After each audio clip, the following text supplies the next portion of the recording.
as we have a look at today's agriculture stories. And actually, it's a group of stories I want to bring you today. It's International Women's Day, and Fiona Simson, who is the head of the National Farmers Federation, has talked about the role of women in agriculture, and in Australia, but also worldwide. At about 50% of the workforce in Australian agriculture is actually women. We sometimes take that for granted. We quite often think that it's because you think of tractors and you think of machinery and you think of field days that these are male-dominated, but in actual fact, the role of women is even growing and more increasing in terms of both their expertise at the technical level, at a scientific level, and then on-farm too, at a management and operational level. And in other news, Pacific workers are on the way to South Australia. And the member for Chafey, Tim Whetstone, told our Country Viewpoint program last week that South Australia was advanced in its preparations to bring in workers for the citrus harvest, which is with the oranges ripening as we speak, an opportunity for those Pacific Islander workers to join a workforce that's much needed in the seat of Chafey, which takes in the South Australian Riverland.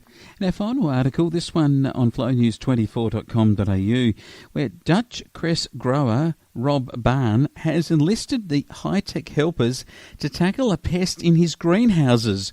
Palm-sized drones seeking and destroying moths that produce caterpillars that can chew up his crops.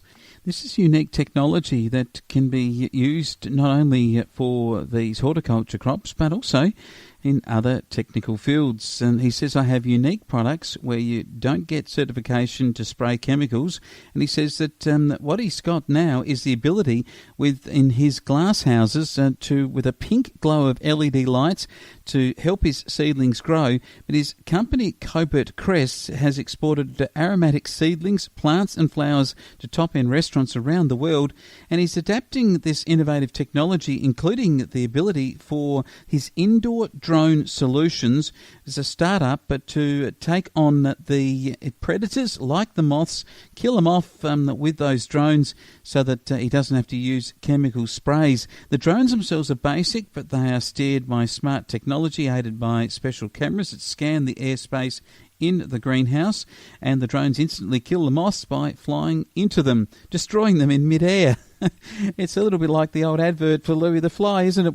Hit him with the old Peebo or Mortine, maybe. Ah, yes, the electronic knockdown. It's going to be one of the things of the future, I'm sure. One wonders whether Australian greenhouses will take up this technology. Mr. Bain says you don't want to kill a ladybug because a ladybug is very helpful against aphids, so they should be able to get the bad ones, not the good ones.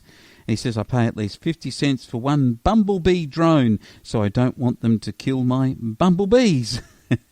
Yes, so what a great story. You can read more on it at flownews24.com.au under our agriculture tab.